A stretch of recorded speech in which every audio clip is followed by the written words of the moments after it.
아, 참 이게 사실 진짜 2년 전까지만 해도 제가 그 고향 친구들이랑 저도 한 1년에 두세 번 만나는데 그 친구들이 뭐 개발자는 아닌데 그래도 다들 AI에 관심 많으니까 뭐 가끔씩 물어봤거든요. AI에 대해서 어떻게 생각하냐고.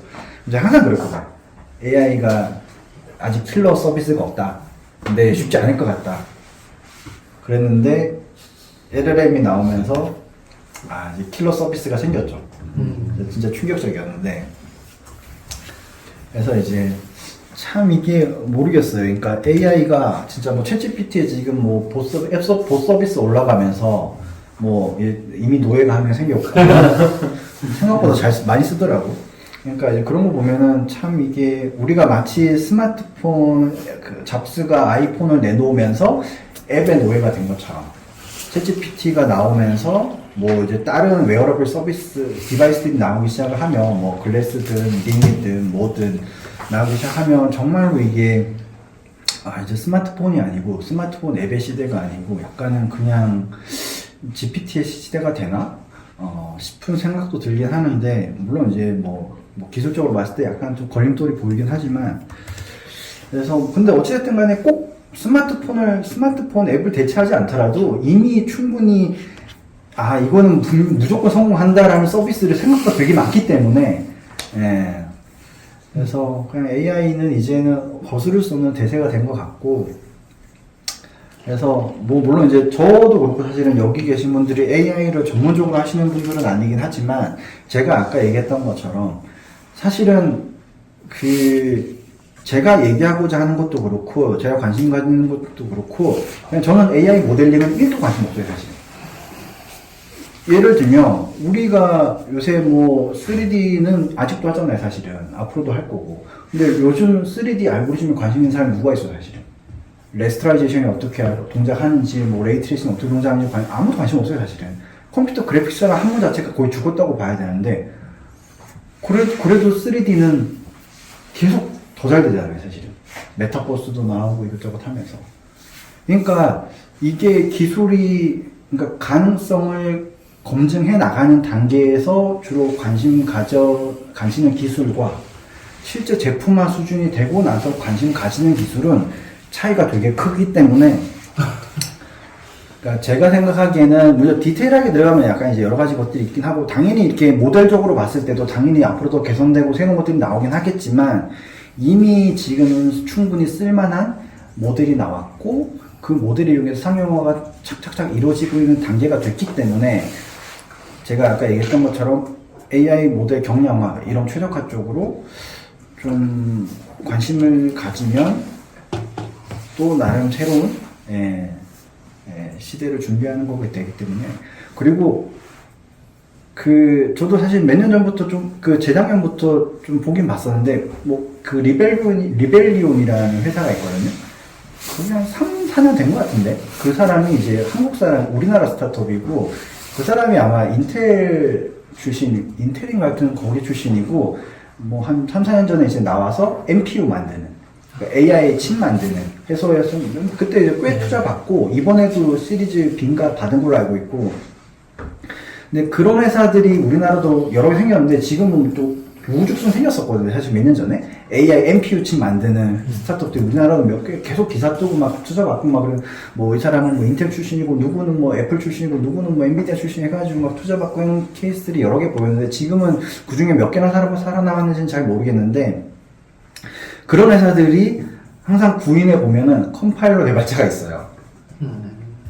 내가 혹시나 해서 들어가봤는데 어제 확인해 봤는데 오늘 얘기 드리려고 리벨리온 잡에 들어가 보면 소프트웨어 중에 컴파일러 쪽이 있어요. 그래서 거기 보면 이제 제가 얘기하는 것들을 얘기하고 있는데 잡 디스크립션에서 그래서 제가 사실 그때 이제 6년 전에 그걸 고민했던 거죠 사실은.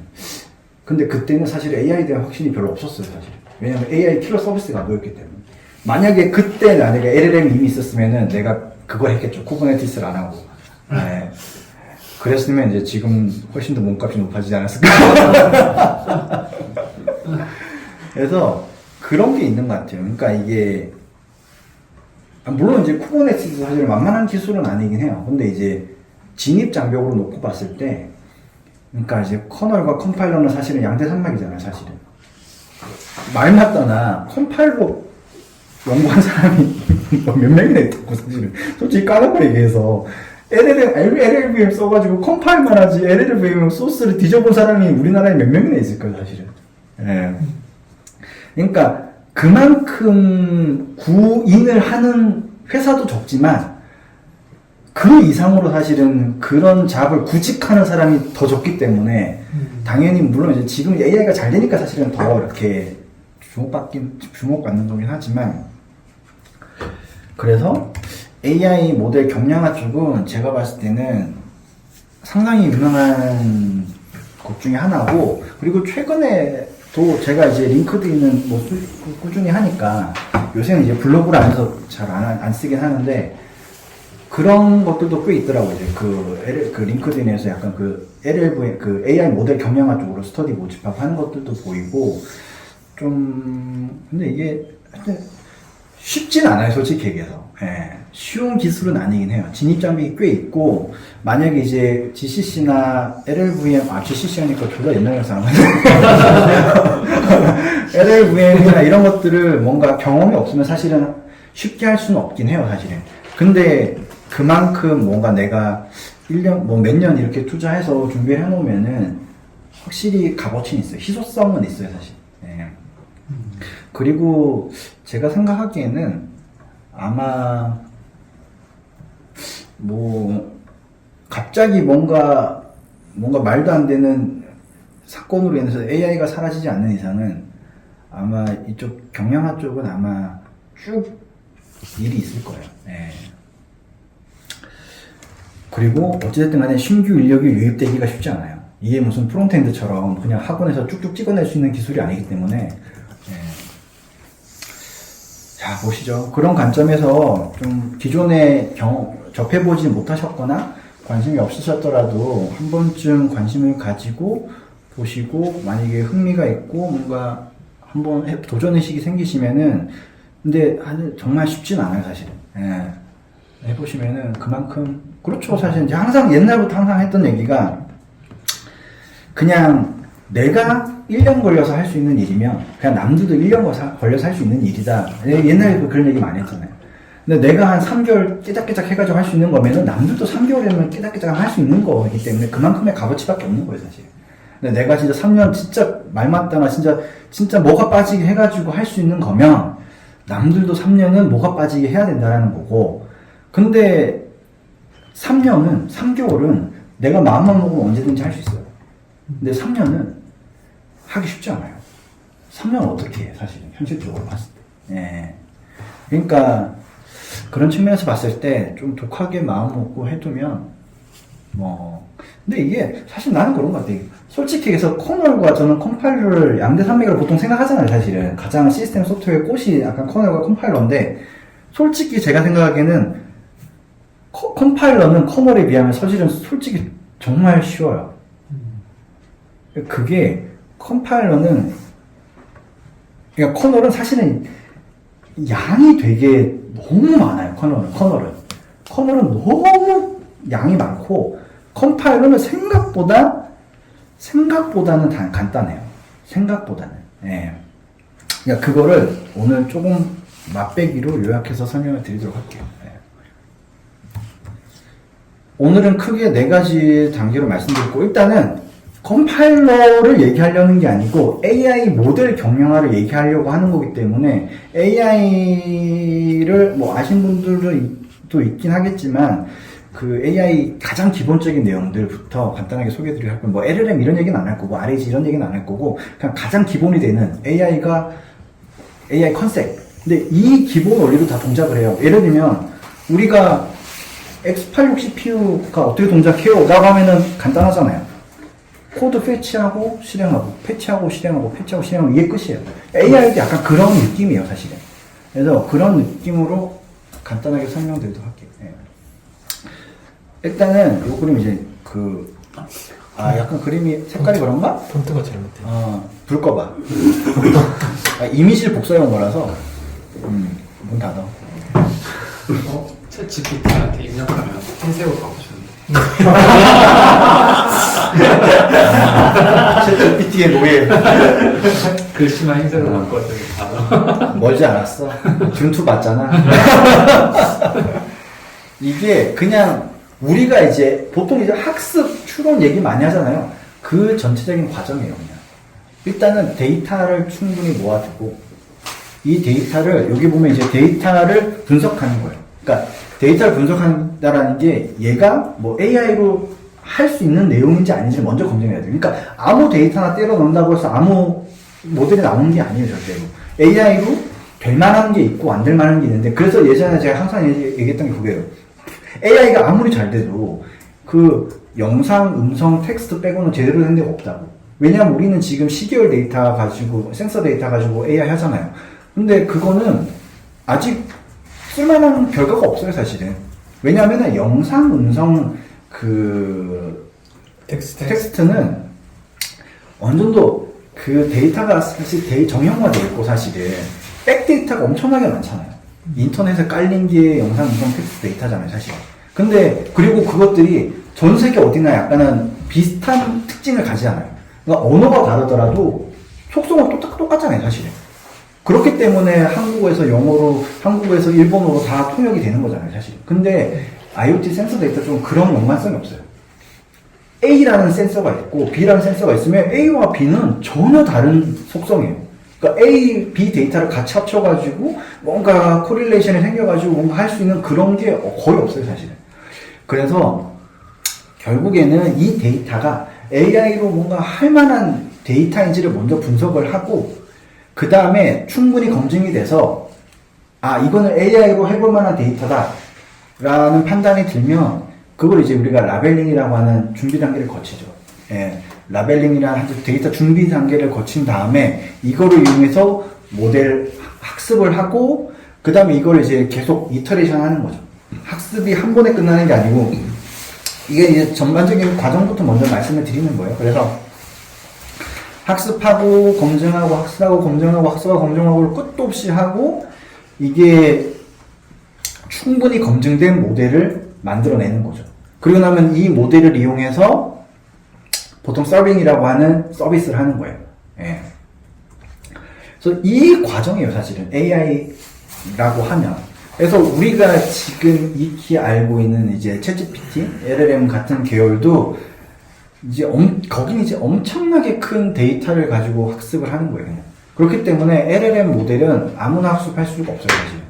그냥 데이터도 엄청나게 많고 모델도 엄청나게 크기 때문에 우리가 뭐 서버 몇 대 가지고 이렇게 그냥 뭐 집이나 사무실에서 이렇게 학습할 수 있는 수준은 아니고, 그래서 대규모, 초거대 뭐 모델이라고 얘기를 하는데, 그래서 어찌됐든 간에 모델이 크든 작든 간에 이 기본적인 틀에서 동작을 해요. 학습해 데이터를 수집하고 데이터 검증하고 그거를 데이터를 이용해서 뭐 준비하고 그걸 준비된 데이터를 이용해서 모델링하고 학습하고 그 다음에 학습된 모델을 배포하고. 그래서 여기서 보면 이제 데이터를 준비하는 과정과 모델을 설계하는 과정이 필요해요.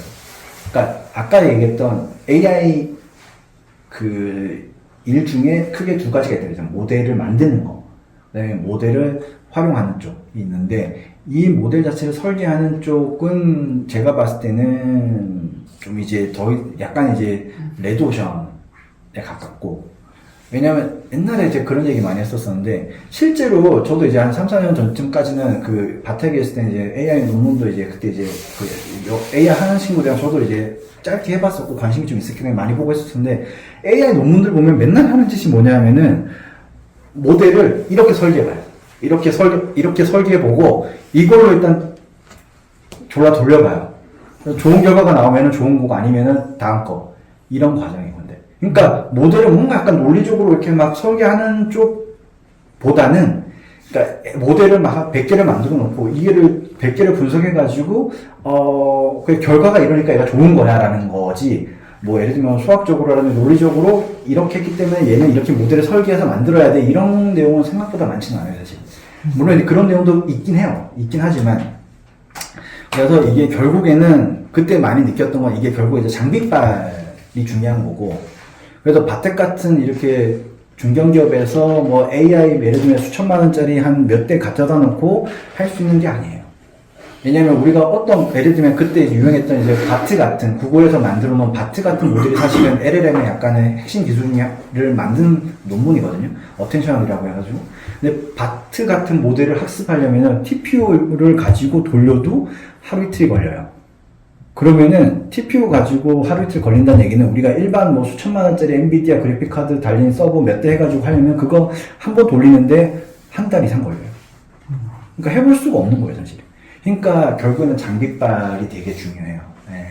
그래서 이제 그러면서 이렇게 점점 더 이렇게 그런 대규모 장비를 가지고 있는 회사들이 나오는 모델이 좋을 수밖에 없고 이제 종속될 수밖에 없는 그렇고 근데 사실은 어찌됐든 간에 이 모델이라는 건 결국 어느 정도 그렇잖아요. 사실은 예를 들면 커널도 그렇고 컴파일러도 그렇고 그런 뭐 3D 뭐 그런 알고리즘의 핵심 기술들은 핵심 기술로 갈수록 물리든 수학이든 간에 핵심 기술로 갈수록 몇 가지로 귀결돼요. 우리가 지금 무슨 뭐 상대성 이론을 깨는 연구를 하는 사람 없잖아요, 사실. 예. 그냥 그거는 그러려니 하는 거고, 그냥 그거를 응용하는 2차, 3차, 4차 기술들, 뭐 서비스들을 만드는 쪽에 집중하잖아요. 그러니까 얘는 약간 그런 느낌에 가까워.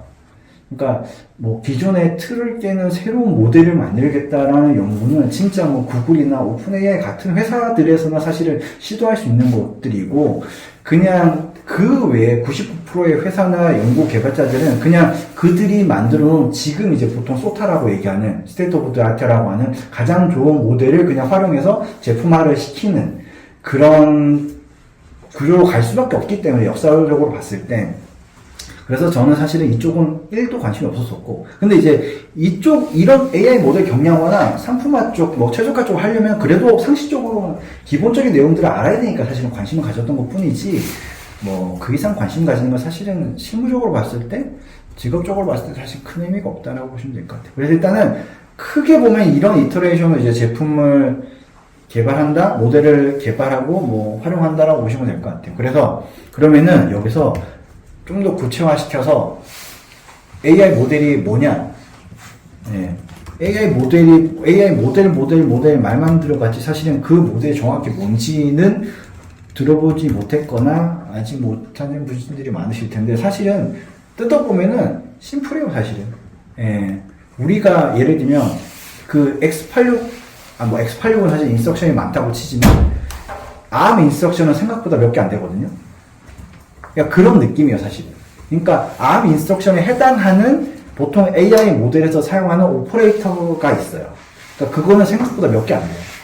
근데 우리가 ARM 인스트럭션 개수가 예를 들면 128개밖에 안 된다고 해서 ARM으로 짜여진 코드가 복잡하지 않은 게 아니잖아요. 그 128개의 인스트럭션으로 짜여져 있는 1억 개의 조합이 있잖아요, 사실은. 그러니까 그런 느낌이에요, 그냥. 그래서 그렇다면은 AI 모델에서 얘기하는 그 인스트럭션, 오퍼레이터 혹은 레이어라고 얘기하는데 걔네들이 뭔지를 먼저 간단하게 말씀드리면 AI가 사실 몇 년 전에 굉장히 이제 이슈하게 되기 시작할 때 나왔던 게 사실은 콘볼루션이거든요. 콘볼루션은 얘기 많이 들어봤죠. 그러니까 콘볼루션이 가장 유명한 오퍼레이터 레이어 중에 하나인데 그러니까 얘가 어떤 원리로 동작하는지 보면 아 대충 이런 느낌이구나. 그리고 학습이라는 게 이런 거구나 라는 게 느낌이 올 거예요. 그래서 컨볼루션 레이어 혹은 오퍼레이터가 하는 일이 뭐냐면은 오른쪽에 그러니까 우리가 보통 이미지를 보통 이제 분석한다 AI로 분석한다 그러면 이미지를 보통 이제 RGB로 값이 나오잖아요. 256, 0부터 255까지의 RGB 3개 채널이 나오잖아요.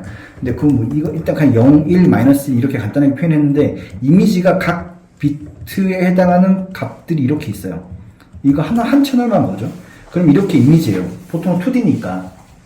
이렇게 있어요. 그러면 콘볼루션이라는 게 뭐냐면은 보통은 이렇게 3x3 이렇게 어레이를 만든 다음에 이거를 이렇게 이렇게 3x3을 여기 첫 번째 x 그러니까 0,0에 해당하는 요 3x3의 값에 적용을 먼저 해요.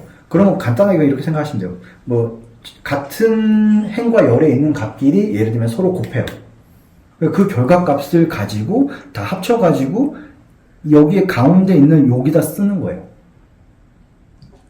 그러면서 그거를 하나씩 X축으로 하나씩 옮겨가면서 그 계산하면 여기가 결과값이 하나씩 채워지겠죠?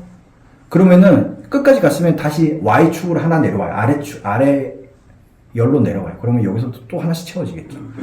이런 역할을 해주는 게, 이런 비슷한 역할을 해주는 게 컨볼루션 레이어예요. 근데 이제 여기서 그러면 여기서 학습을 한다. 여기 보면은 이 컨볼루션에 요 값들이 있잖아요. 9개의 값들이 있잖아요. 이게 파라미터예요. 우리가 보통 얘기하면은 파라미터가 몇 개냐라는 얘기를 하잖아요. 그래서 뭐 LLM 보면은 파라미터가 뭐 1억 개네, 10억 개네, 뭐 100억 개네 그런 얘기를 하잖아요. 이런 값들, 왜냐하면은 여기다 예를 들면 이 값이 뭐냐에 따라서 입력값을 이렇게 계산해 나갔을 때 여기 나오는 결과값들이 달라질 거잖아요. 그러니까 학습할 때 학습의 대상이 되는 그 파라미터가 이런 것들 얘기하는 거예요. 이건데 여기서는 컨볼루션 레이어에서 얘기하는 파라미터가 이렇고 여러 가지 레이어들 있잖아요. 각각의 레이어가 다양한 형태로 파라미터를 사용을 해요. 네. 그래서 그 각각의 레이어가 필요로 하는 그 파라미터 값을 찾아내는 게 학습이에요. 그러니까 이게 처음에 보면 되게 신기하지만, 아니, 그냥 일반 이미지 넣었을 때 이렇게 컨볼루션 레이어를 막 이렇게 방금 매겼던 순서대로 그렇게 실제로 동작해요. 실제로 단순하게. 해서 나온 이 값들을 또 다른 레이어 몇 번 돌리면은 이 그림이 강아지고 고양이고 나오는 게 나온다는 게 되게 신기하지만, 실제로 그게 워킹을 한다라는 게 증명이 됐으니까. 예. 그래서 컨볼루션 레이어, 보통은 이제 렐로 레이어, 뭐 액티베이션 레이어, 뭐 그 다음에 풀링 레이어, 뭐 그 다음에 풀리 커넥티드 레이어 이런 것들이 있는데 각각의 레이어들이 좀 성격들이 있어요. 근데 그런 것들을 지금 자세하게 얘기할 필요는 없고, 그게 제가 이제 AI 모델의 기본 원리를 얘기하는 거예요. 예를 들면 우리가 ARM CPU로 공부할 때 ARM CPU가 제공하는 모든 인스트럭션에 대해서도 공부할 필요가 있을 수도 있긴 하겠지만 흐름에 대해서 아는 게 사실 더 중요하잖아요, 사실. 인스트럭션 어떻게 패치하고 디코딩하고 그 다음에 이제 메모리를 어떻게 액세스하고 실제로 add라는 인스트럭션 어떻게 동작하고 이런 것들이 아는 게 더 중요하니까 지금 그런 관점에서 얘기를 드리려고 하는 거고, 그래서 각각의 컨볼루션 레이어가 가장 유명하니까 이 레이어를 가지고 AI 모델이 어떻게 동작하는지를 간단하게 설명한 거고, 그래서 얘는 실제로 지금 이제 존재하는 LLM은 사실은 이제 모달이고 사실은 많이 다르긴 한데, 예전에 이제 주로 이미지만 다루던 그 모델들은 이런 구조였어요, 실제로. 컨볼루션 레이어가 막 몇 개가 붙고, 막 128개씩 이렇게 붙고, 그 다음에 액티베이션 레이어 붙인 다음에 또 컨볼루션 해주고, 막 이런 식으로 막 겹겹이 이렇게 해서, 이렇게 마지막에 이렇게 클래시피케이션 해주는 이런 구조였어요, 실제로. 예전에 이제 주로 쓰던 약간 이제 이미지 전용의 그런 모델들이. 근데 일단 그거는 뭐 중요한 건 아니고, 일단은 컨볼루션이 대충 이런 느낌으로 동작을 하고, 실제로 동작하는 건 되게 심플해요, 진짜. 되게 심플해요. 결국에는 AI 모델이 우리가 상상하는 이상의 성능을 내는 거는 이런 학습이라는 걸 통해 가지고 이 파라미터 값을 정말로 교묘하게 잘 찾아내서 우리가 원하는 아웃풋을 만들어 준다라는 거예요. 예. 그게 실제로 워킹을 하니까. 예. 그래서 이런 식으로 레이어 혹은 오퍼레이터라는 게 있고, 그런 것들이 마치 이제 우리가 컴파일 했을 때 인스트럭션이 뭐 add, move 이런 식으로 있는 것처럼 이렇게 구성이 되어 있다라는 거를 아시면 될 것 같고, 그래서 결국 학습이라는 건 각각의 레이어가 필요로 하는 요 파라미터 값들을 찾아 나가는 과정이라고 보시면 될 것 같아요. 예. 저거를 이해하려고 그러면 안 되겠죠? 이해하려고 하지 마, 외워. 근데 생각보다 단순해. 그러니까 너무 단순하니까 사실은 생각보다 이렇게 이게 맞나? 그럴 때도 있잖아. 이게 되게 거창해 보이는데 막상 들어가 보면 너무 단순한데, 너무 단순해서 오히려 더 헷갈리는 거지. 이게 뭔가 더 있지 않나? 근데 그래서 이게 그래서 이게 AI는 블랙박스라고 하잖아.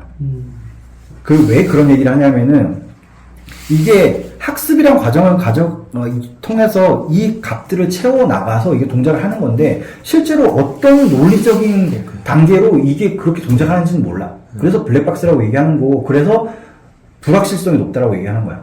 왜냐하면 우리가 자동차나 항공 쪽에서 이런 데들은 아니 소프트웨어를 짜놨는데 걔네들을 라인 바이 라인으로 검증하는 애들인데 이게 어떻게 동작하는지도 모르는데 동작은 해.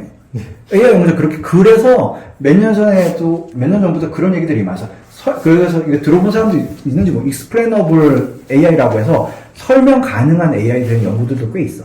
근데 성과는 없어 사실. 그러니까 그 의미가 뭐냐면 지금은 이런 식이면 설명이 안 되잖아.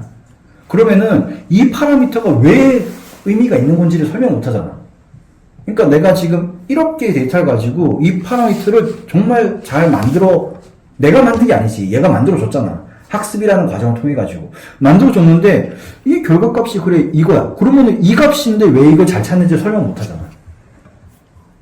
이 파라미터 값이 1억 개가, 예를 들면 10만 개가 있어. 근데 만 개 숫자가 있어. 그러면 이 만 개 숫자가 있는데 왜 이 숫자가 나왔으며, 왜 만 개가 이런 값일 때 정확도는 따지고 이 그림이 이거다라고 얘가 인지를 해주는지, 얘기해 주는지 설명할 수가 없어.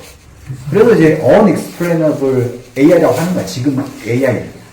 그래서 이제 그런 것들이 약간은 좀 문제가 되니까 설명 가능한 AI에 대한 연구들도 꽤 많아. 지금도 하는지 잘 모르겠는데 몇 년 전에는 사실 굉장히 관심이 많았었어. 근데 설명이 안 되지. 이게 뭐 궁금한 게 하나, 항상 이거 보면서 궁금한 게 있었는데, 네. 그런 이제 파라미터를 찾거나 이렇게 하는 거는 이제 그렇게 뭐 이렇게 찾아가긴 하겠는데, 애초에 아무것도 없는 상태에서 저 레이어들을 어떤 레이어를 몇 개를 끼워 놓고 어디에 뭘 그게 아까 얘기했던 그거예요. 제가 아까 얘기했던. 그거는 논리적인 그 수학적인 게 없어요. 하다 보니까. 하다 보니까 나온 거야. 그래서 그거를 하는 게 대규모의 그 시간과 장비와 노력이 필요한 거예요. 그러면 진짜 그러니까 셀 수 없는 수의 가지 맞아요. 수들이 있잖아요. 그러면은 저 모델을 만드는 사람은 한 번은 컨볼루션을 하나 넣어보고. 맞아요. 그렇게 하는 거예요. 그래서 이거를 컨볼루션을 이렇게 식이에요. 어떤 식이에요? 컨볼루션을 128개를 넣고 렐루를 넣고 그 뒤에 또 한 256개 넣어보고 그 다음에 풀링을 넣어보고 뭐 이렇게 했는데 이렇게 해봤더니 정확도가 예를 들면 뭐 95%예요. 근데 다른 연구 그 논문을 페이퍼 빨리 내요. 그러고 나서 난 이거는 2개를 256개 해보고 여기를 128개 해볼까? 그러면 이제 해봤더니 나는 96%야. 그럼 내가 짱이야. 이렇게. 정말로. 그래서 그 논문을 보면 얘가 어떤 뭔가 수학적인 논리적인 뭔가로 얘를 128개라고 256개로 했는지에 대한 얘기는 없어요. 증명할 필요 없어. 필요 없어. 근데 이제 가끔 이런 건 있어요. 그러니까 어떤 게 있냐면 어텐션 같은 것들을 뭐냐면은 새로운 레이어나 오퍼레이터 제안을 해요. 그러니까 예를 들면 어텐션이 뭐냐 이게 하여튼 뭐 그런 게 있어야 돼. 설명도 그렇고 그림도 있어야 되고 하니까. 근데 하여튼 새로운 레이어나 오퍼레이터를 낼 때는 나름의 논리는 있어요. 그러니까 이거를 뭔가 넣었더니 이런 느낌이다 정도지 그것도 막 수식을 해가지고 이렇진 않아요. 왜 그러면은 이 결과물 자체를 설명을 못 하는데 그게 설명이 될 리가 없잖아요 사실은. 예. 그래서 그러니까 방금 얘기하셨던 걸 저도 처음에는 이상하게 생각했었어요. 아니 뭐지 이게 말이 되나? 근데 그래서 이제 AI에서 항상 얘기하는 게 이 진짜 1억 개, 10억 개, 100억 개 되는 파라미터를 충분히 잘 학습시킬 수 있는 데이터가 중요한 거예요. 그러니까 결국에는 이 모델이나 알고리즘도 물론 이제 수많은 시행착오를 거쳐서 나름의 최선의 모델을 찾아 나가는 거지만 그 모델이라는 건 결국에는 이 학습으로서 가치를 갖는 거잖아요. 네. 그래서 요 다음 장을 또 들으시면은 더 이게 진짜 개삽질이구나라는 걸 아시게 될 거예요. 그러니까 이게 이제 오퍼레이터나 레이어가 어떤 느낌인지는 이제 아시겠죠. 그러면은 제가 이제 이 오퍼레이터나 레이어가 요구하는 이 파라미터를 찾아가는 게 학습인데, 그러면 이 학습이 도대체 뭔지를 간단하게 얘기하면은 이게 하나의 레이어예요. 오퍼레이터예요. 간단해요. 그러니까 오퍼레이터에 대한 이게 컨볼루션인지 렐루인지 쿨링인지 커넥티드 레이어인지 뭐 이게 오퍼레이터 종류가 있고 그 오퍼레이터가 필요로 하는 파라미터가 있어요. 어떤 거는 뭐 아까처럼 컨볼루션처럼 9개일 수도 있고 컨볼루션인데 5x5면은 25개인 거고 어떤 거는 파라미터 하나일 수도 있고 3개일 수도 있는 거고 그래서 어쨌든 파라미터가 필요로 하고 그리고 나면은 입력 아웃풋이 나오는 거예요. 그러니까 이 파라미터를 가지는 이 오퍼레이터 입력이 들어가면 결과값이 나올 거잖아요. 그러니까 이게 연결되어 있는 게 모델이에요. 끝도 없이 수도 없이. 그러면은 여기서 얘기하는 학습이 뭐냐? 학습이 뭐냐? 이 오른쪽에 그냥 멀티플라이라는 오퍼레이터는 없어요. 예, 근데 이제 그냥 제가 설명을 쉽게 만들어 놓은 거예요. 그러니까 결국에는 멀티플라이가 이제 이라는 오퍼레이터가 있다고 가정을 하고 얘는 x라는 파라미터 하나를 받아요. 그러면은 제가 이 x를 찾아야 되잖아요. x에 뭐가 들어가는 게 맞을지를 찾아야 돼요. 그러면은 제가 데이터를 만들겠죠. 아, 나는 데이터를 1, 2, 2, 6, 3, 6, 4, 12, 5, 10이라는 5개의 세트의 데이터를 준비해 놨어요. 그러면 이게 학습 데이터예요. 그러면은 돌리는 거예요. 그러면 1, 2를 넣어요. 그러니까 이 얘기는 무슨 얘기냐면은 1을 넣었을 때 2가 나와야 된다는 얘기예요. 근데 x가 지금 예를 들면은 그리고 근데 학습을 시작하려면은 학습을 시작하기 최초의 x 값은 있어야 될 거 아니에요. 0으로 할 수도 있는 거고 아니면 진짜 랜덤 값으로 할 수도 있는 거고 그래서 예전에 제가 들었던 논문 중에는 학습을 시킬 때 초기 값을 뭘로 하는 게 좋은지에 대한 논문도 있었어요. 그러니까 이 파라미터 이 초기 값을 0으로 하는 게 좋더라 아니면 진짜 그냥 랜덤으로 하는 게 좋더라 아니면 뭐 어떤 의미를 가지고 부여하는 게 좋더라 라고 하는 논문도 있었어요. 예. 그러니까 이게 그래서 우리는 그냥 가정해보죠. 그냥 초기 값을 그냥 8로 만들었어요. 그냥 내가 꼴리는 대로 만들었어요. 그냥 랜덤하게 잡든 그냥 내가 그냥 임의를 지정하든 8이에요. 그러면은 1을 넣었죠? 그러면 8을 곱하면은 8이 나올 거잖아요. 근데 내가 원하는 결과는 2잖아요. 그러면은 실제로 학습이라는 과정이 뭐냐면은 내가 원하는 결과와 현재 내가 넣었을 때 나온 결과의 갭을 줄여나가는 거예요. 근데 그거를 보통 로스 펑션이라고 해요. 그러니까 학습 과정에 그 로스 펑션도 되게 종류가 다양하고 그러니까 대충 그냥 느낌이 뭐 수식도 있고 하는데 그런 거 볼 필요 없고 그냥 이렇게 생각하시면 돼요. 그 로스 펑션이라는 게 정의가 그냥 학습 과정에서 쓰이는 거고 내가 어떤 값을 넣었을 때 나온 결과와 내가 기대하는 값의 차이를 표현해주는 함수예요. 그러니까 이렇게 루트 나오고 이런 함수예요. 그러면 이게 그래프로 그려지겠죠? 그러면은 학습이라는 과정이 뭐냐면은 그 차이가 최소가 되는 파라미터 값을 찾는 게 학습이에요. 그러니까 그게 뭐냐면은 거기서 무슨 의미냐면 내가 1을 넣었을 때 2가 나와야 되잖아요. 그러면은 지금 이제 간단하니까 하나밖에 없으니까 얘가 2면은 제일 좋잖아요. x가 2면은 내가 원하는 2가 나오잖아요. 그러니까 로스가 차이가 0이 되잖아요. 근데 지금 값은 8이죠. 그렇다고 해서 밑도 끝도 없이 그냥 첫 번째 값 넣고 그럼 2네? x는 2 이러면은 될까요? 안 되죠. 예를 들면 얘가 좋은 데이터일 수도 있고 안 좋은 데이터일 수도 있잖아요. 그리고 얘가 모든 것들을 다 포함하고 있지 않을 수도 있잖아요. 예. 그리고 나서 오케이 그러면은 1을 넣었을 때 2가 나왔어. 근데 실제로 x 값이 초기에는 8이었어. 그러면은 들어보신 분 경사하강법 이렇게 백프로파게이션 이런 것들을 들어보신 분들 아시겠지만 이 차이를 이용해서 x를 조금씩 수정해 나가요. 그게 학습이에요. 예. 근데 그것도 굉장히 그 학습 과정은 수학적인 과정이에요. 그러니까 그럼 보통 뭐냐면은 로스 펑션이 있고 로스 펑션은 실제 함수로 되어 있고 미분 가능한 함수로 되어 있고 그렇기 때문에 거기서 그 함수가 이렇게 이런 1차원, 2차원은 아니잖아요. 그러면은 그 함수의 최소값을 찾아가는 거예요. 그 함수가. 함수니까. 함수로 정해놨으니까. 그러면 그 함수가 이렇게, 예를 들면 이런 함수라고 쳐요. 예를 들면. 그러면은 지금 이 x 값이 여긴지 모르잖아요. 근데 어디쯤이겠죠, 사실은. 그러면은 그거를 수학적으로 증명을 해놓은 거예요. 어떤 방식을 취하면은 이 함수의 가장 최소값으로 귀결되게끔 이렇게 파라미터들을 조정해 나갈지 예, 그거는 수학적으로 만들어진 거예요. 예, 그 과정. 그러니까 학습할 때 우리가 이제 백프로파게이션이라고 하는 그 과정 자체는 수학적인 과정이에요. 예. 그래서 그 로스 펑션을 가지고 백프로파게이션을 해서 그 여기는 하나밖에 없으니까 그런데 파라미터 값을 순차적으로 돌면서 조절해 나가는 거예요. 아, 지금 예를 들면 8이었는데 얘는 2니까 예를 들면 뭐 얘는 뭐 로스가 값이 얼마고 그래서 얘는 7 정도로 줄이는 게 맞겠다. 그래서 얘를 7로 바꾸는 거예요. 그리고 나서 두 번째 값을 또 돌리는 거예요. 그러니까 2와 6이에요. 그러면 2를 넣고 그 다음에 7을 곱했더니 14잖아요. 그랬더니 6이랑 했더니 또 8이 차이가 나잖아요. 그러면은 또 크니까 얘가 더 크니까 얘를 또 줄이는 게 맞겠다. 그래서 그것도 이제 뭐 지금 이제 정성적으로 하는 게 아니고 그 아까 했던 그거예요. 그러니까 로스 펑션의 그 값을 넣어가지고 그 차이만큼 해서 이게 미분해가지고 이렇게 찾아가는 과정이 있어요. 그러니까 뭐 단순하게 얘기하면 이렇게 함수가 구성되어 있잖아요.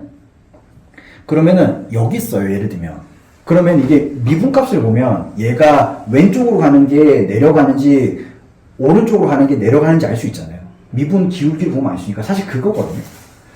그래서 이거를 가지고 조절하는 거예요. 아, 왼쪽으로 가는 게 내려가는 거니까 왼쪽으로 값을 내리는 거예요. 그리고 찾아가는 거예요. 근데 이게 그냥 이렇게 우리가 만약에 2차원 곡선이나 3차원이면은 심플하지만 2차원이 되게 굴곡이 되게 많을 거잖아요.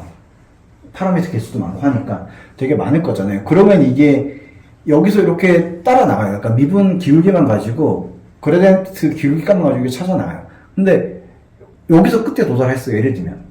근데 여기가 수많은 봉우리 중에 제일 낮은 데인지 모르잖아요. 그래서 그런 것들을 좀 이렇게 수학적으로 증명해 놓은 게 학습 과정이에요, 사실은. 그런 것들은 사실은 우리가 관심 가질 필요 없고, 저도 뭐 자세히 아는 것도 아니고, 개념적인 것들만 알고 있는 거고, 근데 최소한 이 과정을 알아야지만 사실은 이제 뒤에서 얘기하는 그런 것들이 좀 납득은 되거든요. 예. 그래서 결과적으로 봤을 때 이렇게 AI라는 학습 과정이 사실 원래는 똑같아요. 전부 다. LLM이든 뭐든 다 똑같아요. 예. 그래서 이렇게 학습 데이터들을 이게 라벨링이죠, 사실은.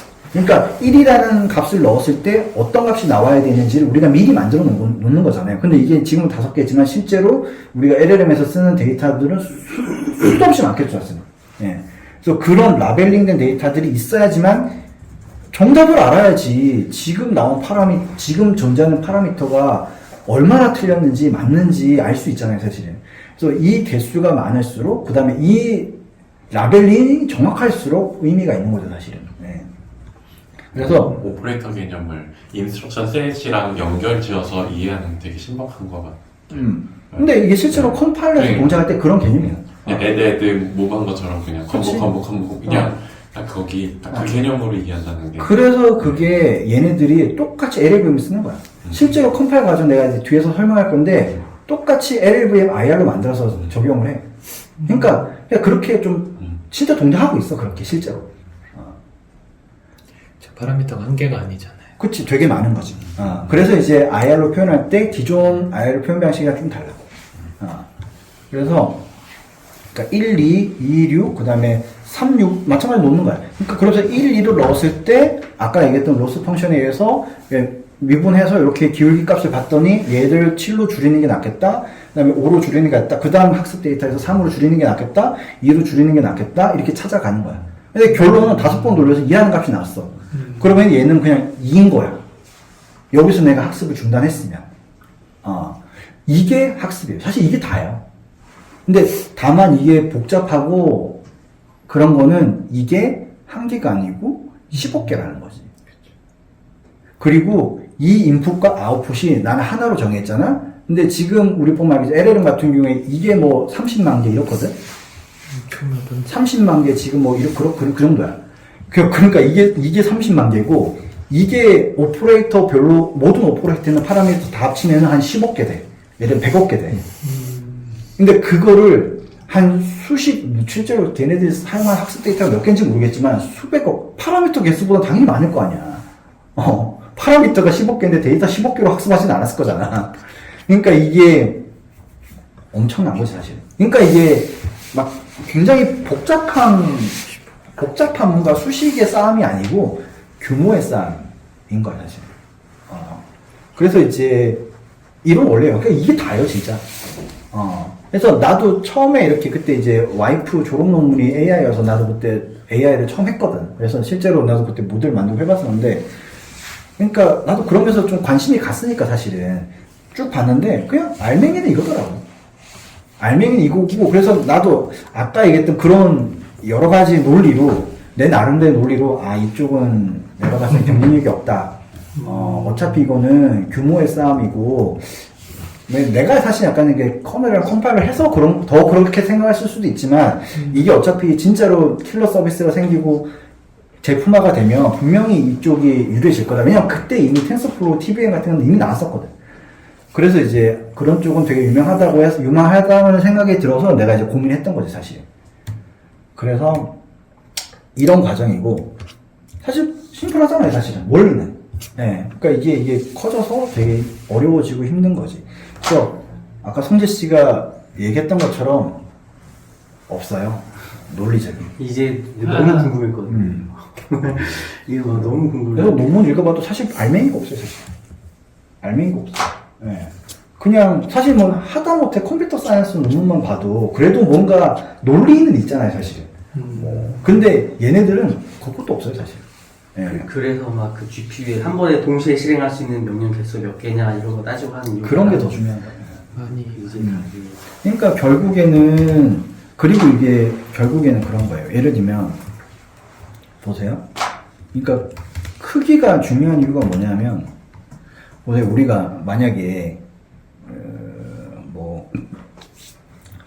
이걸 저는 표현력이라고 표현하거든요. 파라미터 개수와 인풋 아웃풋의 개수가 크면 클수록 표현력이 좋을 거 아니에요, 사실은. 예. 내가 예를 들면 이미지를 가지고 10가지를 분류한다고 쳐봐요. 그러니까 강아지, 고양이 10가지만 분류해. 그러면 이제 이거는 10개고, 이것도 뭐 그 10개를 분류할 수 있을 만큼의 파라미터 개수면 될 거잖아요. 근데 내가 분류하고 싶은 이미지의 가지수가 예를 들면 10억 개예요. 그러면은 당연히 15개를 분류하기 위해서 파라미터가 뭐 100개, 1000개로는 안 될 거잖아요. 당연히 산수로 계산해봐도. 그러니까 이게 크기가 커질 수밖에 없는 거죠.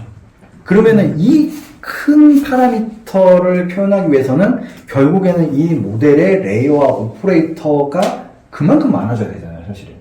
그러니까 얘가 100개일 때는 오퍼레이터 개수가 뭐 100개 넘지는 않겠죠, 사실은. 파라미터가 없는 오퍼레이터는 없을 테니까. 근데 얘가 만약에 10억 개예요. 그러면 오퍼레이터는 그만큼 많아져야 되잖아요, 사실. 레이어가. 예.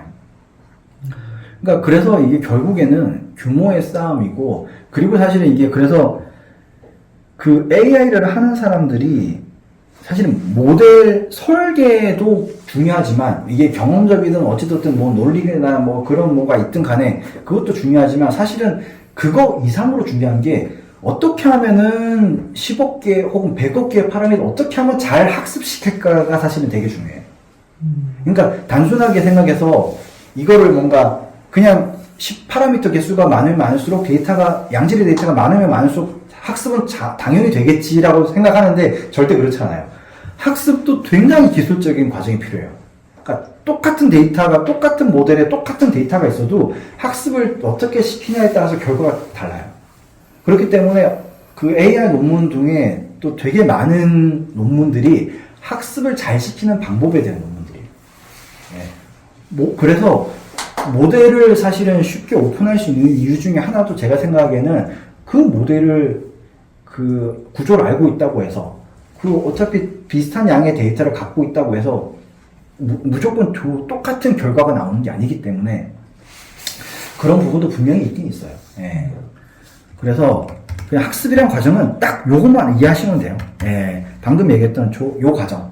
이게 이제 레이어가 되게 뭐 10개, 100개, 1억 개 되게 많아지고, 파라미터가 뭐 100개, 1000개, 10,000개, 1억 개, 10억 개, 100억 개로 많아지는 거고, 많아져도 그 과정은 동일해요. 그럼 저 파라미터 값이 만약에 이제 5번을 입력했을 때 아웃풋이 10이 나와야 돼서 파라미터 값을 좀 바꿨어요. 그러면은 다시 그 바뀐 파라미터로 1번부터 다시 다 검증하는 거예요? 아니요, 그거는 그냥 보통 이렇게 보통 이제 에폭이라고 해서 데이터가 만약에 내가 5개가 있어요. 그러면은 5개를 한 번 돌리고 끝나지 않아요. 거기다 에폭이라고 해서 이거를 5개를 반복해서 120번 돌리고 1000번 더 이런 식으로 해요. 예, 그래서 그거를 보통 어떻게 하냐면 그때 이제 텐서플로우 이런 거 보면은 보통 이제 그건 뭐 하기 나름이에요. 그냥 정해진 건 없어요. 그냥 한 에폭이라고 하면은 보통 내가 가지고 있는 데이터셋을 한번 싹 돌리는 거예요. 그리고 한번 에폭이 다 끝나고 나면 보통 테스트라고 해서 보통 트레이닝 테스트가 셋이거든요. 그래서 테스트는 테스트용 데이터셋을 이용해서 얘가 얼마나 정확도가 높아졌는지를 또 뽑아내요.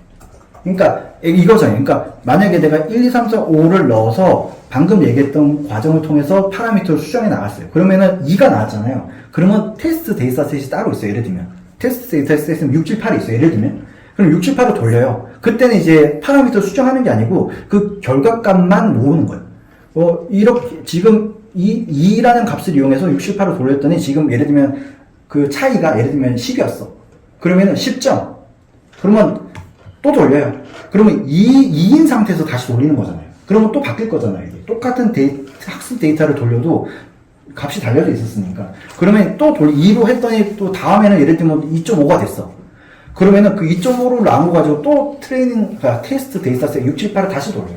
그랬더니 점수가 예를 들면 10이 아니고 8이었어. 그걸 가지고 찾아내는 거예요. 그래서 보통 예를 들면 예전에 만약 128번씩 이렇게 돌렸었는데 그러면은 그 결과를 보는 거예요. 아, 지금 내가 128번 돌렸는데 1번은 점수가 몇 점, 2번은 점수가 몇 점, 128번은 점수가 몇 점 했더니 뭐 점수가 예를 들면 64번이 제일 좋아. 그러면 64번 모델을 쓰는 거예요, 그냥. 이런 식이에요. 그러니까 이게 아무 논리적 그런 게 없는 거예요, 그냥. 일단 돌려가지고 가장 좋은 결과가 나올 때까지 돌리는 거예요. 예. 근데 이제 나름의 그런 학습을 잘 시키기 위한 노하우는 있어요, 되게. 예. 그래서 이 과정은 물론 이게 수도 없이 많은 디테일이 있지만은 이 틀은 똑같아요. 예. 이게 보통 이제 그 AI, 아까 얘기했던 모델 트레이닝, 그 다음에 제가 방금 얘기했던 모델 이벨루에이션, 밸리데이션이 방금 얘기했던 그거예요. 테스트 셋으로 돌려가지고 이제 점수를 내는 거. 예. 이 과정이 이터레이션 되는 거예요. 계속. 에폭 단위로.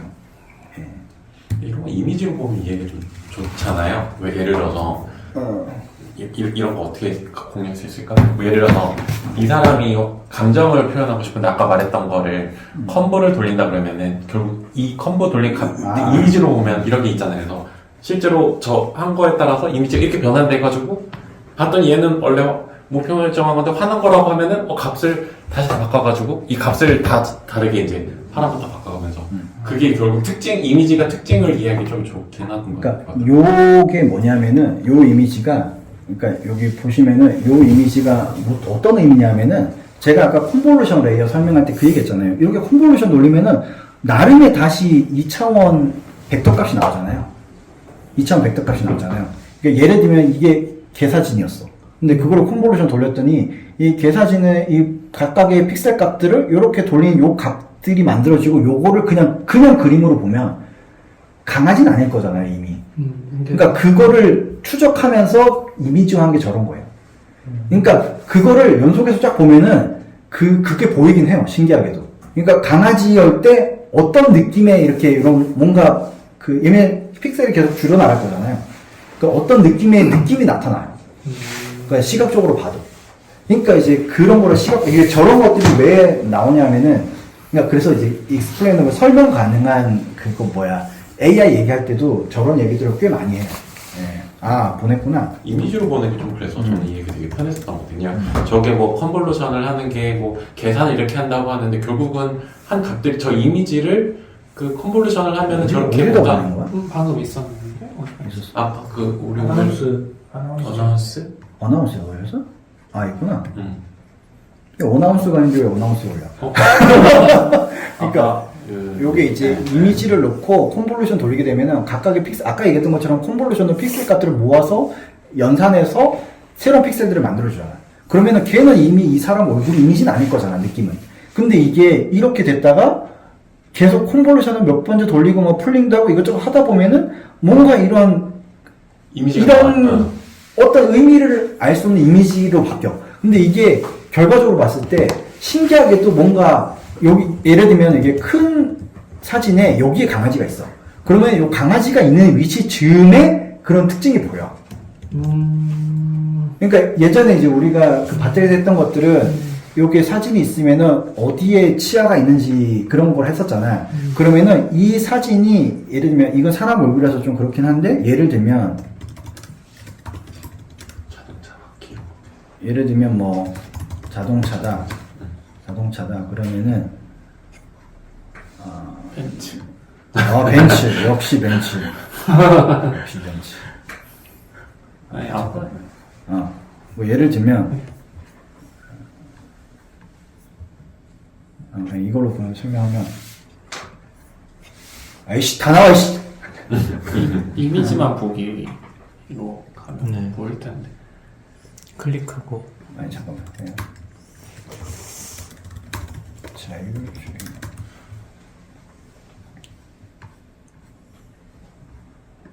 예를 들면 그러니까 이 이미지를 컨볼루션 하잖아? 그러면 이 이미지가 예를 들면 뭐 어떤 변화를 거치면서 이게 크기가 바뀔 거잖아. 그럼 크기가 바뀌고 나서도 대충 상대적으로 이 정도 위치에 자동차가를 뭔가 나타내는 뭔가 특징은 보여. 그러니까 그게 이제 AI야. 그래서 이제 그런 것들이 그러니까 눈으로 확인할 수 하면은 되게 신기하기도 하고 뭐 하여튼 그런 것들이 있지. 그래서 잠깐만 얼마나 더 많이 레이어를 만드냐에 따라서 정교해지는 느낌이 그치. 거고요. 네. 그래서 이제 그런 게 그래서 결국 이제 표현력 얘기를 하는 거야. 그러니까 파라미터 개수가 많을수록 레이어가 많으면 많아질수록 물론 이제 레이어가 많다고 해서 꼭 파라미터고 해서 무조건 성능이 계속 좋아지진 않아. 왜냐면은 그것들이 충분히 학습이 잘 돼야지만 가치가 있는 거기 때문에. 왜냐면은 충분히 학습되지 않은 파라미터나 레이어가 쌓이면 쌓일수록 오차를 더 키울 거 아니야, 사실은. 그러니까 이게 얘네들에 대해 연속된 그리고 이게 그리고 사실은 상호 어떤 관계인지를 사실은 설명을 못해. 그렇기 때문에 사실 이게 파라미터 개수도 이제 뭐 적당히 학습할 수 있는 양이 돼야 돼.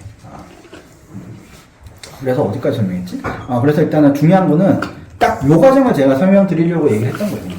이거 어차피 우리가 이제 AI 모델은 아니기 때문에 이 과정을 완벽하게 자세하게 뭐 최신 트렌드까지 알 필요는 없지만은 그래도 이 과정에 대해서 이 정도라도 이해하고 있으면 사실 앞으로 얘기하는 뭐 학습이 뭔지 뭐 그런 것들을 알 수 있기 때문에 그리고 실제로 이제 우리가 이제 서빙하는 인퍼런싱하는 추론하는 거는 그냥 똑같은 거예요. 그냥 X가 고정된 상태에서 인풋을 넣는 거예요. 그냥 그게 실제 쓰는 거예요. 그럼 결과값이 나오겠죠? 그걸 쓰는 거예요. 근데 결과값이 예를 들면 다시 실제로 로스 펑션 돌렸더니 얘가 또 차이가 있을 수 있잖아요. 근데 그거는 무시하는 거예요. 왜냐하면 다 학습한 단계가 아니기 때문에 그냥 이미 충분히 학습된 X값을 믿고 그냥 넣었을 때 나온 결과값을 믿는 거예요. 그냥 그게 이제 서비스예요. 학습, 인퍼런싱이라고 얘기하는 추론 서비스예요. 예. 그러니까 틀릴 수도 있는 거죠, 사실은. 실제로 AI가 오차가 있잖아요. 예. 그러니까 그 과정이라는 걸 이해하시면 될 것 같고. 그러니까 이게 나는 저거 진짜 단순하게 그냥 이미지 그냥 분류하는 모델도 비슷한 거 갖다 썼는데도 우리 데이터에다 적용 한번 해보자. 한번 그 데이터 그래도 나름 경험 있는 애가 한번 해보는데 3개월에 하나 한번 저 파라미터 조정하는 것만 해보면서 비슷하게. 3개월. 그러니까 그게 진짜 LLM이 진짜 대단한 게 예전에 이제 태영이는 잘 알겠지만 바텍에서는 할 때는 잘 되는 모델 가져다가 우리 데이터 넣어가지고 학습하고 이래야지만 겨우 이제 우리가 원하는 결과에 근접한 수준으로 나오고 이랬었거든. 근데 LLM은 커버리지가 엄청나게 높잖아. 그러니까 음성, 영상, 멀티모달이라고 해서 다 들어가거든. 그러니까 그게 진짜 대단한 거야, 사실. 그러니까 그만큼 거대하기도 하고 그만큼 학습이 잘 됐기도 했고 그러니까 그게 생각보다 대단한 거야, 진짜. 돈을 얼마나 때려 그렇게 많은 돈과 시간을 때려 박았으니까 그렇게 많은 돈을 버는 거지. 아직은 못 벌고 있 주식만 원. 오케이. 그래서 일단은 그렇고 요 과정은 뭐 더 궁금하신 분들은 찾아보세요. 사실 자료는 워낙 많으니까 사실은 찾아보시고 근데 뭐 개인적으로 관심 있으면 더 보시는 것도 좋은데 사실은 봐도 그냥 호기심을 해소하는 것 뿐이지 실제로는 그렇게 쓸모가 딱히 있진 않아요, 사실은. 예. 그러니까 저는 항상 얘기했던 게 이제 AI 모델러는 이제 직업이 없어질 거라고. 예. 그리고 이미 그렇게 된 거예요, 사실은. LLM이 이미 나왔으니까 모델 설계한 일이 뭐가 있어, 사실은. 우리 연구원들이 AI 개발 안 하고 있어. 아, 그러니까. AI 10명 뽑았는데 그러니까- 모델 개발 학습을 안 하고 있어. 아니, 이게 없어진 거야. 네. 그러니까 이게 말 맞다나 아니 뭐 거의 멀티 모델로 해가지고 약간 거의 뭐 그러니까 그런 모델 가지다가 이제 파인 튜닝 하는 정도 이렇게 하는 거지 예전처럼 막 모델을 설계하고 무슨 네가 뭔데 모델 설계하고 있어 그냥 이거 구글 신 오픈 AI 신이 해주시는데 바이블이 있는데 너 따위가 그러니까 그렇게 흘러갔어. 근데 이제 그냥 그런 거잖아. 우리가 리눅스 커널이 이미 30년 넘게 장악했는데 커널을 새로 만들면 뭐해? LLVM 이미 세상을 정복했는데 컴파일러 제가 만들어 보겠습니다 그러면 정신 나간 놈이라고 그런 거지 사실.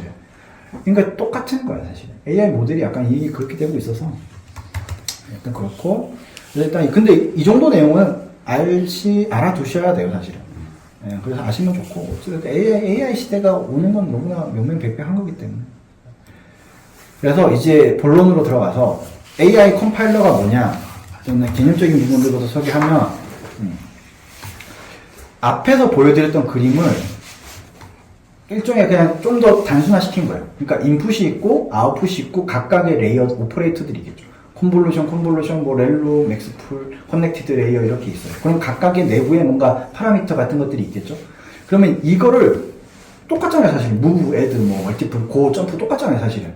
근데 성격이 좀 다르긴 하죠. 이제 뭐 고 점프 뭐 이런 것도 있긴 한데 이제 뭐 느낌이 다르긴 하지만. 얘가 좀 더 많은 것들을 함축하고 있긴 하지만 그래서 어찌됐든 간에 뭐 인스트럭션 하나하나로 놓고 보면은 이런 느낌이에요. 그러면은 보통 우리가 HLO라고 해서 하이 레벨 옵티마이제이션이라고 해서 우리도 보통 예전에 이제 컴파일러 수업 들어보신 분은 아시겠지만 보통 이제 그 일반적인 언어도 컴파일할 때 하이 레벨 표현식 IR이 있고 IR은 인터미디에이트 리프레젠테이티브잖아요. 뭔가 다양한 언어들이 있고 이거를 이게 효율적으로 관리하기 위해서는 동일한 표현식으로 표현을 해야 이게 처리가 가능하잖아요, 사실은.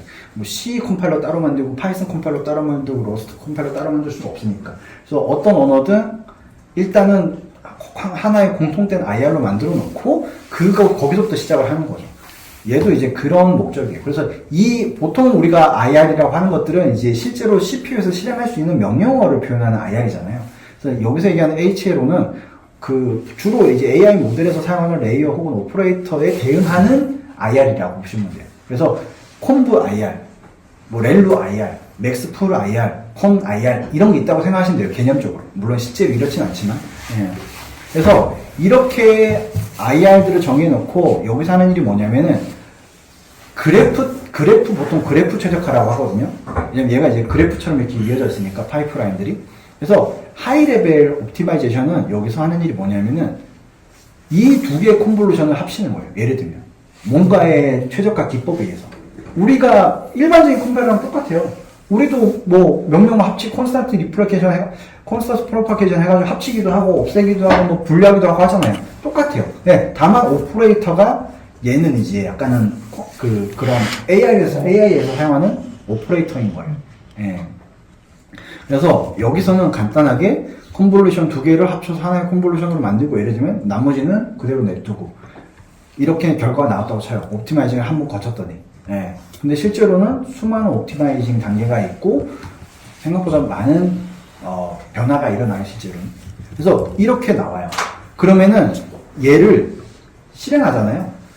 그러니까 이게 그렇고 여기서 그래서 이게 보통 이제 하이 레벨 컴파일러 옵티마이제이션 이런 레이어가 있고 그 다음에 이제 본론으로 들어가서 MPU 얘기 많이 들어보셨잖아요. MPU 뉴로메트릭 프로세싱 유닛이었나 하여튼 그런데 사실 보통 우리가 실행할 수 있는 AI 관련해서 실행할 수 있는 뭔가 컴퓨팅 유닛은 크게 보면은 세 가지라고 생각하시면 돼요. 그러니까 이제 하나는 CPU에서 실행이 되잖아요, 사실은. 그 다음에 GPU.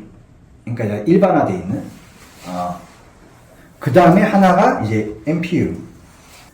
이게 어떻게 다르냐 하면 CPU는 당연히 방금 얘기했던 이런 컨볼루션이나 렐루 이런 것들을 그냥 CPU 인스트럭션으로 변환해 놓은 거예요. 사실 뭐 함수 같은 거 제공한다라든지 라이브러리 같은 거 제공하는 거죠. 최적화되는 라이브러리 같은 거 제공하는 거고, 그 다음에 GPU를 이용하는 거는 뭐 똑같죠. 사실은 뭐 엔비디아 같은 경우는 CUDA CNN 같은 걸로 CUDNN 같은 걸로 짜는 거예요.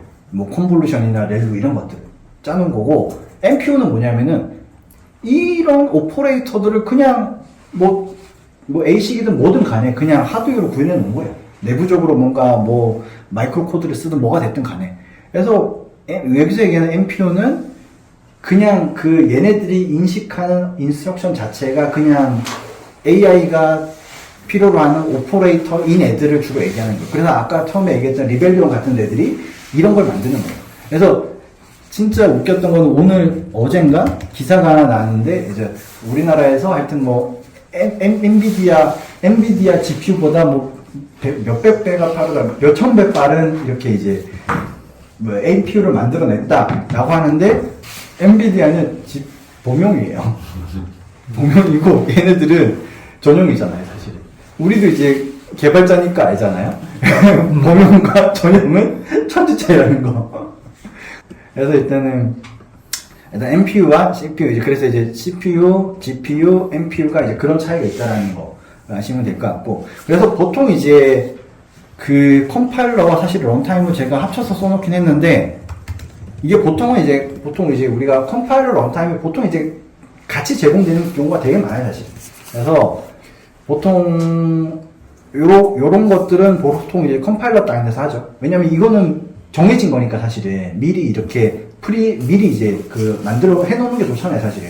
근데 이거는 실제로 CPU에서 동작하는지, GPU에서 동작하는지, 뭐 NPU에서 동작하는지, 뭐 여러 가지 변수가 있을 수 있잖아요. 그래서 실제로 실행하는 거는 당연히 이렇게 런타임에서 하는 거고.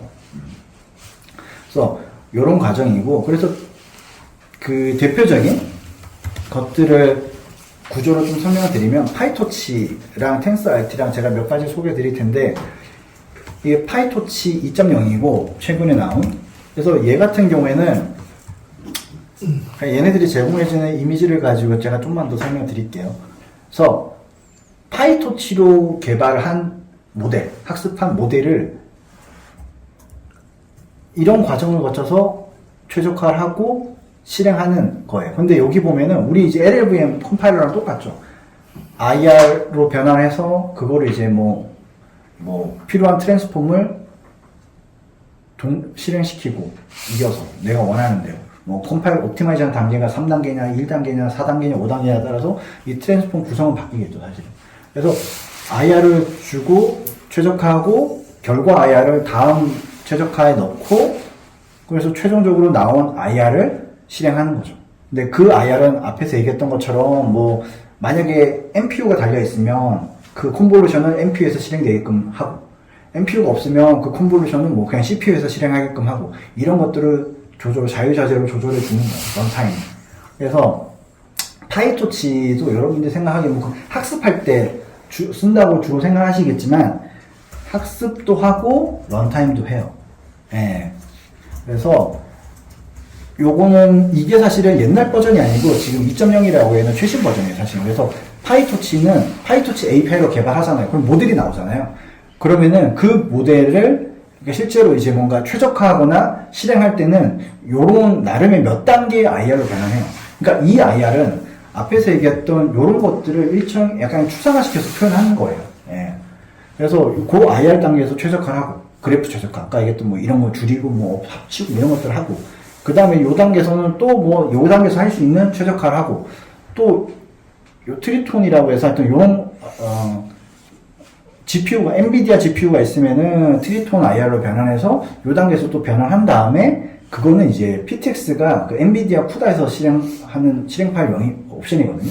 그래서 PTX 변환한 다음에 엔비디아 GPU에서 실행시키고, 만약에 엔비디아 GPU가 없으면은 C++이나 오픈MP 같은 걸로 실행할 수 있게끔 IR로 변환해서 얘는 그냥 CPU에서 실행하는 거예요. 예. 그래서 아까 제가 개념적으로 설명했던 요 과정이랑 거의 똑같죠, 사실은. 예. 그래서 얘는 이제 파이토치 기준으로 이렇게 동작하는 거고, 그 다음에 만약에 리벨리온 같은 회사에서 리벨리온에 만든 NPU는 자체적인 뭔가가 필요할 거잖아요, 사실은. 그게 뭔가 거기서 실행하기 위해서는 뭐가 거기서 실행될 수 있게끔 뭔가를 런타임을 만들어야 될 거잖아요, 사실은. 이제 그런 것들을 하기 위해서 나름의 커스텀된 컴파일러들을 이용해서 실행할 수 있는 그런 레이어도 있어요. 예. 그래서 아까 제가 초기에 얘기했던 것처럼 리벨리온에서 컴파일러 개발자를 구할 수밖에 없는 이유는 지네들이 NPU를 만들었으니까 지네들이 이거를 구동할 수 있는 컴파일러나 런타임을 만들어야 될 거 아니에요, 사실은. 근데 그거를 리벨리온이 만들었는데 뭐 인텔이 만들어주겠어요? 엔비디아가 만들어주겠어요? 자기네들 파일 칩도 아닌데. 그래서 이런 뭐 나중에 돼서 NPU도 만약에 표준이 되고 통일이 돼서 뭐 다이렉텍스나 오픈CL이나 뭐 이런 쿠다나 이런 것처럼 표준 API가 나오면은 그 칩 만드는 회사가 굳이 이제 자체적으로 뭔가 컴파일러나 런타임을 안 만들어도 되겠지만 그거는 좀 시간이 걸릴 거고 옛날에 마치 3D 가속 칩이 나왔을 때 각자 만들었던 것처럼 근데 다이렉텍스가 나오고 오픈CL이나 오픈GL이 나오고 이러면서부터는 각자 그런 거 만들 필요가 없어졌잖아요. 그런 것처럼 근데 시간이 꽤 걸리겠죠 사실은. 예, 뭐 계속 파편화돼서 뭔가 남을 수도 있는 거고 사실.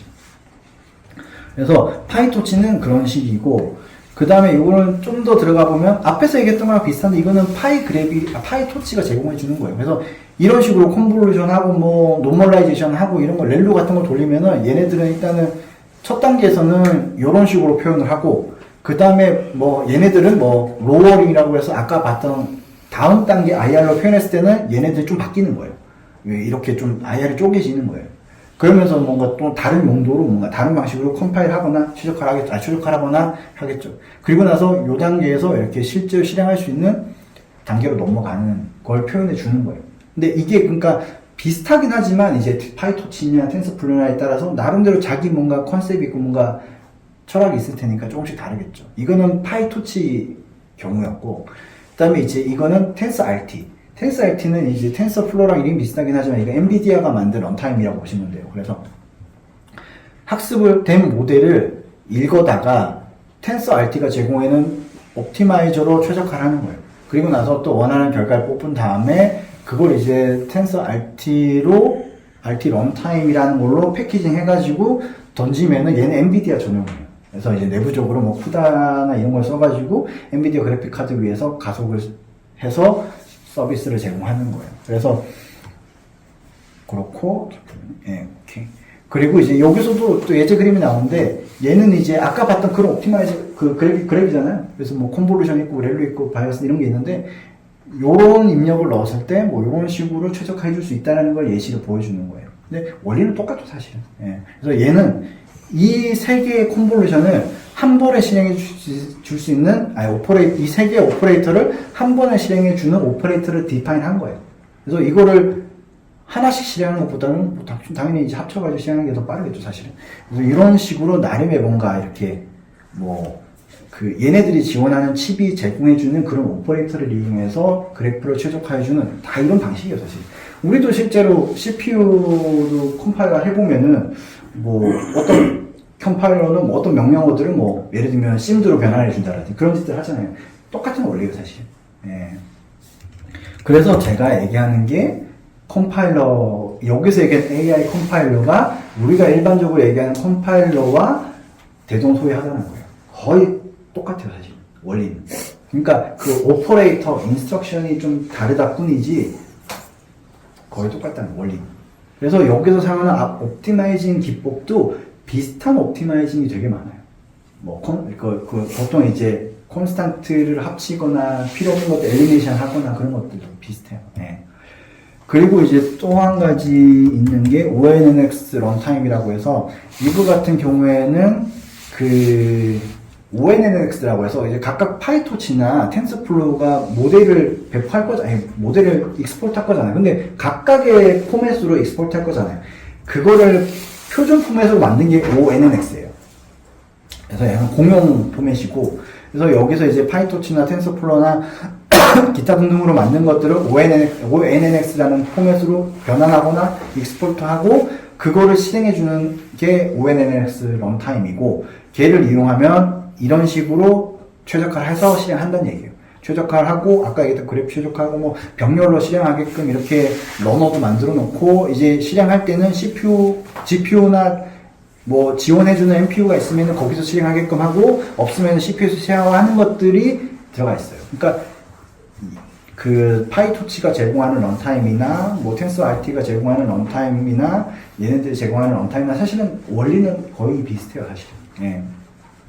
그래서 파이프라인으로 보면 엔드-투-엔드로 보면 이런 거죠. 파이토치로 학습해서 파이토치가 기본 제공해주는 포맷은 피클이라는 포맷이거든요. 파이썬에서 주로 쓰는 피클로 익스포트해서 바로 파이토치로 실행할 수도 있고 피클로 만든 다음에 이거를 ONNX로 변환한 다음에 이거를 ONNX 런타임이나 텐서RT로 실행할 수도 있고 뭐 텐서플로우로 학습해서 HTFL5라는 포맷으로 익스포트해서 그냥 텐서플로우로 그냥 실행할 수도 있고 아니면 얘도 마찬가지로 ONNX로 변환해서 이렇게 실행할 수도 있고 실행할 때도 CPU, GPU, NPU 갖고 있는 애들 최대한 빨리 실행할 수 있는 형태로 잘 셀렉션해서 실행되게끔 해주는 이 구조가 사실 그런 구조라고 보시면 돼요. 예.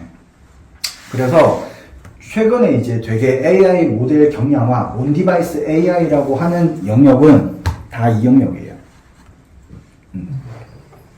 그리고 이제 이 영역과 또 한 가지는 이제 그 LLM이 있고 SLLM이 있잖아요. 그러니까 SLLM은 스몰이었나? 그때 그럴 거예요. LLM인데 좀 온디바이스 실행할 수 있게끔 좀 모델 자체를 경량화시킨 게 파라미터 개수를 줄였다는 얘기예요. 근데 이제 AI 쪽에서 그런 게 있어요. 만약에 거대 모델을 만들어 놓고 그 다음에 이제 그거를 유사한 성능을 낼 수 있는 상태에서 파라미터를 몇 개를 줄일 수 있냐 또 되게 연구를 많이 했던 분야 중에 하나거든요. 이제 그렇게 경량화시키는 것도 있고 그건 이제 모델러들이 주로 하는 거고 그런 파트가 하나 있고 그 또 하나의 경량 엔지니어들이 시스템 엔지니어들이 주로 하는 경량화는 이런 것들이에요. 어떻게 하면 빨리 이렇게 적은 자원으로 실행할 수 있게끔 할까? NPU를 써서 속도를 뭐 100배를 높일 수 없을까? 뭐 이런 것들이 이제 주로 엔지니어들이 얘기하는 경량화. 아까 얘기했던 파라미터 개수 자체를 줄이는 거가 모델러들이 얘기하는 경량화. 경량화 팀처럼 생겨갖고 저게 시작. 파이토치. 네. 그래서 이제 말씀하신 것처럼 이제 실제로 막 이제 온디바이스 AI도 뭐 각광을 받고 하니까 이제 삼성에서도 이제 뭐 준비를 많이 했겠죠. 이제 그런 사람들 막 스카우트하고 해가지고. 그러니까 이런 영역들이 그냥 아까 얘기했던 것처럼 사실 이거를 뭐 LLVM을 몰라도 뭐 할 수 있어요, 사실은. LLVM을 아사라이즈만 무조건 이걸 할 수 있는 영역은 아닌데 항상 그렇잖아요. 사실 이제 LLVM을 알면 할 수 있는 영역이 또 생기는 것도 있고 사실은. 예. 이제 그렇기 때문에 좀 원래 저는 이제 LLVM 컴파일러 좀 관심이 많았으니까 사실은 더 이런 쪽도 관심을 가지고 뭐 틈틈이 진행해 볼 생각이고 우리도 이제 만약에 AI 저희가 이제 파이토치로 개발하고 있는 모델들이 이제 실제로 이제 프로덕션에 올라갈 시즌이 되면 상황이 되면 이제 그때는 이제 이런 것들을 적용하는 것들을 하나씩 준비를 해 나가야죠. 예.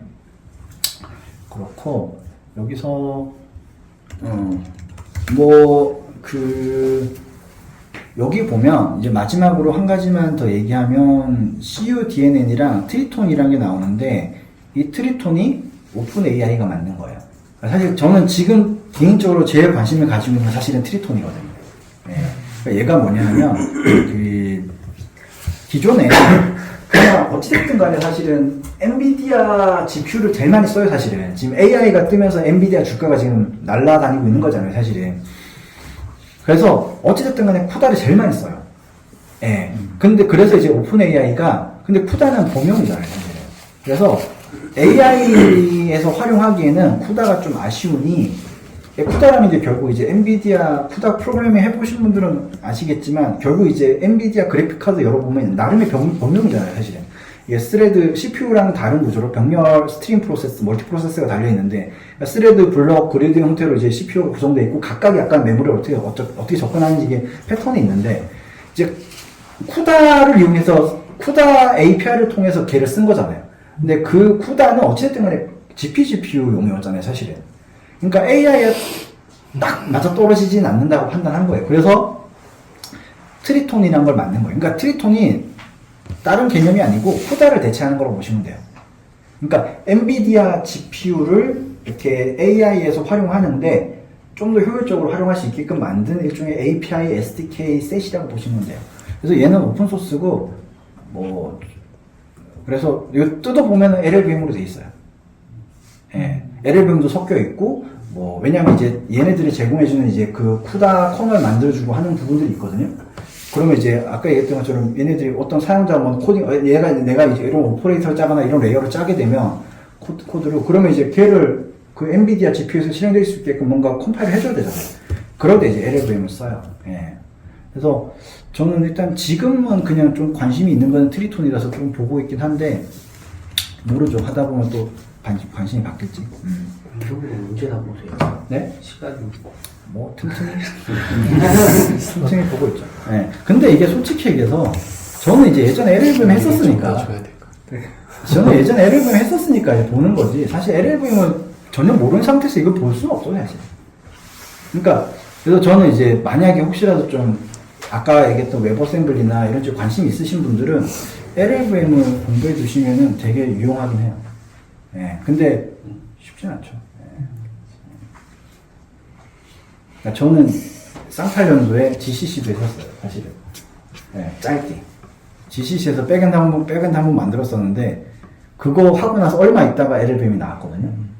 그리고 그러니까 전 더 느껴졌죠. 아, LLVM이 정말로 잘 만들어줬구나. 그러니까 GCC는 너무 외거지하고, LLVM은 정말 센세이션했죠.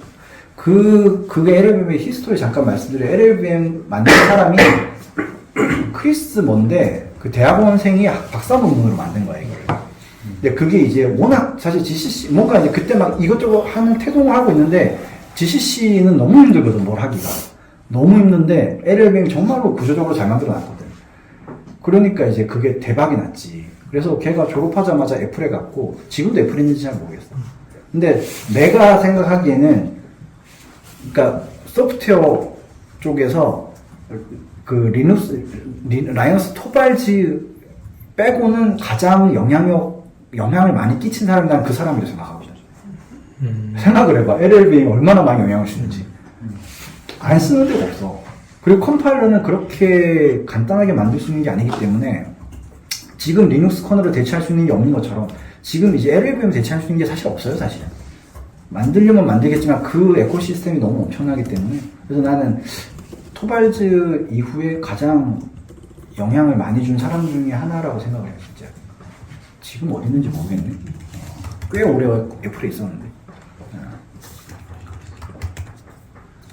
그래서 그러니까 뭐 모르겠어요. 사실은 저는 뭐 지금 이제 저는 이제 뭐 쿠버네티스 몇 년 하다가 지금 이제 또 막 약간은 그 데이터 퓨전해서 약간은 빅데이터 쿼리 엔진, 뭐 스토리지 엔진 이런 쪽 하고 있는데 저는 항상 약간 성향이 그래서 뭐 이런 것도 계속 병렬적으로 진행하긴 하는데 뭐 사실 그렇잖아요. 우리도 이제 그 한 1, 20년 이렇게 이 업계에서 일을 해오다 보면 그렇잖아요. 사실은 새로 나오는 분야도 많고 사라지는 분야도 많고 나만 있지만 사실은 되게 애매한 분야도 많고 예, 그런 것들을 뭐 항상 쫓아갈 수는 없지만 그래도 제가 느끼기에는 저는 사실 컴파일러 쪽이 그래도 매력적이었던 게 가상화할 때도 유용하게 썼지. 그때 이제 바이너리 트랜스레이션 이런 것들 하면서 그때 공부도 많이 했었지만 그때 해놓은 기술이 지금도 쓰이잖아요, 사실. 다른 영역에서. 그러니까 뭐 이런 좀 약간은 컴파일러나 이런 것들을 좀 그래도 꾸준히 해놓으면 물론 이제 나이가 어느 정도 차면은 뭐 그 직군으로 가는 건 쉽진 않긴 하겠지만 워낙 희소성이 높으니까 사실은 워낙 희소성이 높으니까 그리고 이런 걸수록 나 그런 생각이 들더라고. 이게 깨작깨작 돼도 사실은 값어치가 있어. 솔직히 그렇잖아. 아예 할 수 없으니까. 아예 한 사람이 없으니까 대충 뭐 깨작깨작 되고 좀 이렇게 입만 잘 털어도 사실은 할 수 있는 또 직군이긴 해요. 왜냐면 워낙 없으니까. 잘 몰라. 너무 아무도 모르니까 사실. 그러니까 이제 커널 개발자들 중에 그런 사람들 많았거든. 아무도 모르니까 대충 야구를 따면 그런가 보다 하는 거야. 뭐 저러 잘하지 이런 생각하는 거야. 그러니까 약간은 그런 뭐 그게 이제 물론 목적은 아니지만 그래서 근데 뭐 어찌됐든 간에 뭐 저는 그때 이제 예전에 얼마 전에 이제 몇 달 전에 F대를 얘기할 때도 그랬지만은 사실은 우리 다 이제 실무를 하는 사람들이고 그러니까 단순히 뭔가 그냥 개인적인 호기심만 가지고 뭔가 이렇게 그런 걸 하기는 쉽지는 않은 것 같고 뭐가 됐든 간에 내 당장 현업에 필요하든 아니면 뭔가 내가 오픈소스를 만들어서 혹은 기여를 해서 뭔가 나의 커리어에 조금이라도 도움이 될 만한 뭔가를 만들지 않으면 사실은 하는 게 큰 의미는 없다고 생각하거든요. 그래서 저는 그래서 요 두 가지를 좀 웹 어셈블리는 좀 마이너한 것 같고 지금 단계는 활용하는 정도고 지금 사실 AI 쪽은 좀 뭔가 우리 현업에도 좀 적용하면서 검증하고 좀 뭔가 해볼 만한 게 있는지를 사실 좀 찾고 있긴 해요. 예. 근데 그런 것도 있으면 제가 또 같이 공유하고 할 테니까 그럼 또 뭔가 흥미가 생기시거나 뭔가 좀 도전의식이 생기시거나 그런 분들이 있으면은 한번 같이 해보시면 좋을 것 같아요. 예.